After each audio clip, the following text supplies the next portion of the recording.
on that note, as far as Warner Brothers is concerned, have you heard the rumors about Matt Reeves' Batman? Oh no. So there's a rumor online that WB is reportedly unhappy with the Batman. They're unhappy because it's very dark.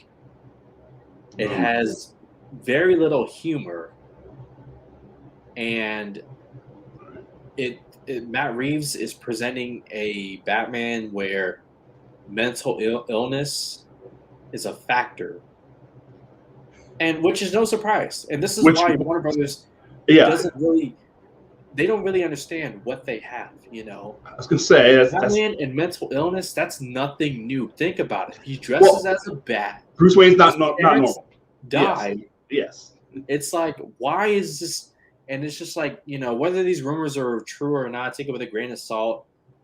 But then you look at how they've treated past DC films projects, how they've, you know, put their hands, and it's their property, you know, it's their IP. They can do whatever they want, but it's like, why bring these filmmakers in, hear their pitches, agree to it, and then get nervous or upset when they actually do what they said they were going to do, like Matt Reeves? Your take?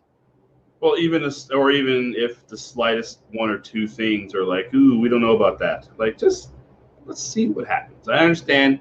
Look, they let Joel Schumacher do his thing. And although that was mostly, a lot of that was him, but a lot of that was studio stuff. This is what they want. They wanted it to be a cartoon, and that's what he made. Yeah, why do you think Tim Burton walked away? Tim Burton. Although, which is weird because I feel like in the second Burton film, they let him do his thing. They kind of let him, you know, Tim Burton that world in that thing. Whatever. Oh, but 100%, dude. You watch Batman Returns and then you watch, Batman '89 and then Batman Returns. You see that Tim Burton was given a lot more the second time. Yeah. So, yeah, Matt Reeves. Listen, he's a guy. He's made a very successful trilogy. Well, 2 of the 3 trilogy. The last 2 he did, but obviously, what do you call it? Cloverfield, right? He did that one. I mean, he knows what he's doing. Okay, he can handle. He did do Cloverfield. Yes, he did. Yeah. But to handle the two Apes films and handling big movies on that scale, like that's a lot of. And those movies are dark, right? I mean, they're not. I don't know what you hear the humor thing. I don't really. What is it do they want with that? I don't understand that. Like I don't. It goes back to what I said about. I don't know. Look, there's nothing wrong with having humor when it's done right, okay? But it's clear that DC, the people who at Warner Brothers want the DC property to be more like the Marvel. And what business studio wouldn't want that, obviously? The problem is that's not what DC is. You take DC's top 3 characters, who are they? It's Batman, Superman, Wonder Woman, right? Wonder Woman, yes. Take the 3 characters, the top 3 characters from the MCU. Include characters who are dead. It's Iron Man, right? It's Captain America, and then maybe Thor or Spider-Man. Take your pick. One of those 2, yeah. Okay, let's go with Spider-Man, because Spider-Man is still the hot thing. We're going to talk some Spider-Man, but okay, DC, top 3. Superman, Batman, Wonder Woman. 2 of them are gods. Yeah. One of them is a character with very serious mental illness issues, okay? Like, he's crazy. He dresses like a bat, he's crazy. Yes. How are they similar in WB's mind to Iron Man, a billionaire, genius, playboy, philanthropist? Captain America, who in the movie First Avenger, he says, I'm just a kid from Brooklyn. Literally, he says that. And then Spider-Man, a friendly neighborhood kid. You can't have movies that are like exactly identical with 2 completely different set of characters, in my opinion. Am I wrong? Yeah, no, you're right. And they're looking at the wrong things with that. If that's the case, they're like, well, we got to make our movies. Marvel movies aren't funny in terms of like they have funny stuff in them. They have funny lines, but they're not like we're gonna make all these characters funny. I just that perception that people have out there. You know, I think there's a difference between having your character be funny versus them saying something funny. The Dark Knight trilogy has lots of funny moments, funny moments in it, or funny lines.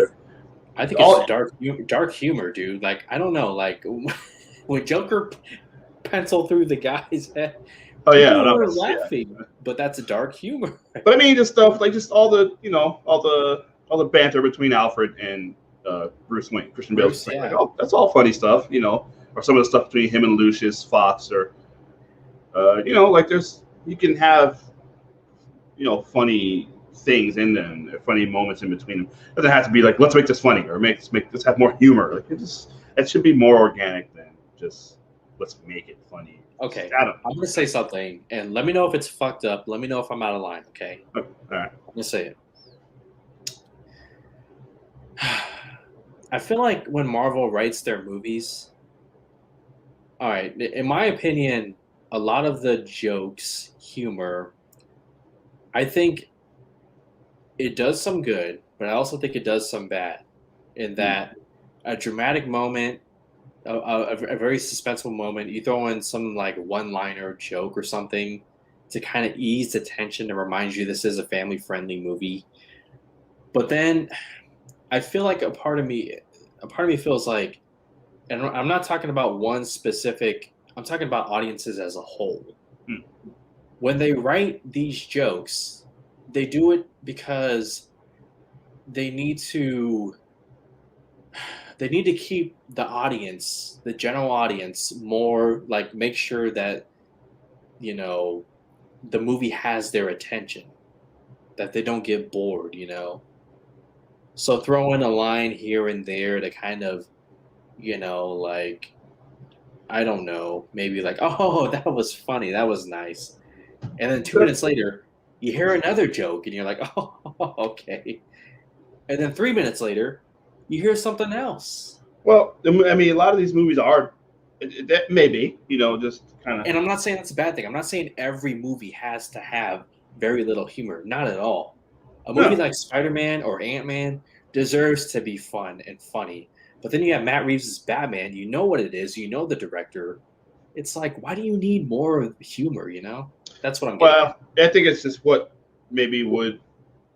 It's situational, and also it depends on your character. If you're writing for a character, I think they write for what this character would say. A lot of these are comic book characters, but some of these movies are quite dark. I mean, there's dark stuff in Marvel movies as well. People don't get credit for Captain America: Winter Soldier is a very violent movie. Dude, Nick Fury gets shot through through one apartment wall. Yes, from the opposite end of the street. Absolutely. But it's funny lines in it. It doesn't.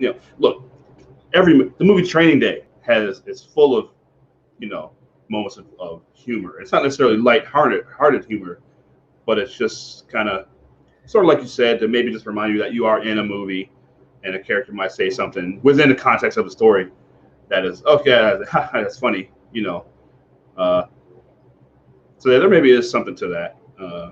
I don't think it's necessarily, like I said, I think in writing, it's you write what your characters would say, necessarily. Yeah.